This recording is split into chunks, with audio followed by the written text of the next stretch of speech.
Hello guys, সবাই কেমন আছো? আশা করি সবাই অনেক অনেক ভালো আছো। তো সকালে জলখাবারে কিন্তু গ্রিন টিটা আগে বানিয়ে নিচ্ছি, কারণ ওটা ঠান্ডা হতে একটু সময় লাগে। তো পুরোপুরি ঠান্ডা করে আমি খাই না, তবে অত গরমও তো খাওয়া যায় না, তাই না? এইদিকে ফ্রিজ থেকে বের করে নিয়েছি ব্রাউন ব্রেড। আজকে কিন্তু বেশি ভারী কিছু খাবো না, একটা হালকা ফুলকা খাবার খাবো। তো ব্রেডটাকে কিন্তু বের করে নিয়েছি, গ্যাসে বসিয়ে দিয়েছি একটা প্যান। তাতে কিন্তু ব্রেডটা একটু সেঁকে নেব বাটার দিয়ে, আর তারপরে কিন্তু আমার ব্রেকফাস্টটা রেডি হয়ে যাবে। তো ব্রেকফাস্ট কমপ্লিট করে পুজো করে ঠাকুর প্রণাম করে বেরিয়ে পড়লাম এক জায়গায় যাওয়ার জন্য। এখন বসে রয়েছি বাসের মধ্যে, আর জানো তো বাসে উঠলেই না আমার জানালার ধারে সিটটাই চাই।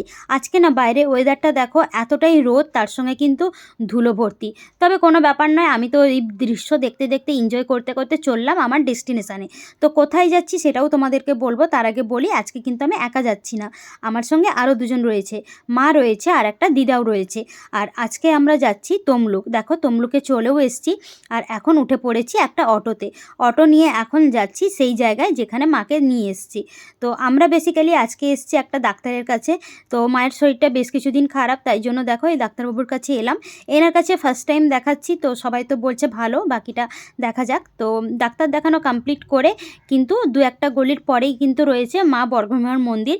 তো আজকে না অনেক দিন পর এলাম, সেই যখন দিদা বেঁচে ছিল তখন এসেছিলাম একবার, তারপর কিন্তু এই এলাম। তো এসে যেটা দেখলাম, মন্দিরে কিন্তু অনেক কিছুই চেঞ্জ হয়ে গেছে। তবে মন্দিরে এসে কিন্তু সেই আগের মতোই একটা শান্তিপূর্ণ জায়গা রয়েছে মন্দিরটা। তো আমার তো ভীষণই ভালো লাগছিল, অনেক দিন পর এলাম, মাকে নিজের চোখে আবার দর্শনও করলাম। আর এই দিকে দেখো মন্দিরে কিন্তু অনেক কিছু চেঞ্জ হয়ে গেছে।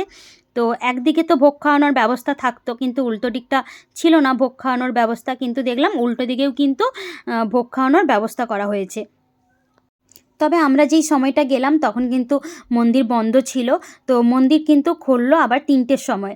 তারপরে কিন্তু আমরা পুজোর ডালা নিয়ে নিয়েছি। পুজোর ডালা নিয়ে মা এখন বসে ওয়েট করছে, আর আমি একটু মন্দিরের চারপাশটা ঘুরে দেখছি, আর তার সঙ্গে একটু ভিডিও করছি, যাতে তোমাদেরকেও দেখাতে পারি। সত্যি বলছি, মন্দির এমন একটা জায়গা না, এলে সমস্ত কিছু মন খারাপ মুছে যায়, আর মানে এত শান্তিপূর্ণ জায়গা। তো আমার তো বেশ ভালো লাগছিল মন্দির দর্শন করতে। তারপরে সাক্ষাৎ মা বর্গভীমারও দর্শন পেলাম। তো এই তো আজকে একটা এইভাবেই দিন কাটলো। দেখো এখানে কিন্তু একটা বিয়েবাড়িও চলছে, আবার প্রি ওয়েডিং শ্যুটও হচ্ছে। তো আমিও একটু ভিডিও করে নিলাম। আর এখানে দেখো আমাদের কিন্তু পুজো দেওয়া কমপ্লিট হয়ে গেছে। মা এখন এখানে সিঁদুর দিয়ে দিচ্ছে, তার সিঁদুরটা দিয়ে কিন্তু আবার কিছুটা সিঁদুর নিয়েও নিচ্ছে। তো ওইভাবেই সবাই নেয়, আর ওটা বাড়িতে পড়া হয়। তারপরে কিন্তু আমরা পুজো কমপ্লিট করে চলে এলাম স্টেশনে, কারণ আজকে বাড়ি ফিরবো ট্রেনে করে। বলতে বলতে আমাদের ট্রেনটাও চলে এলো। চলো এখন ট্রেনে উঠে পড়েছি।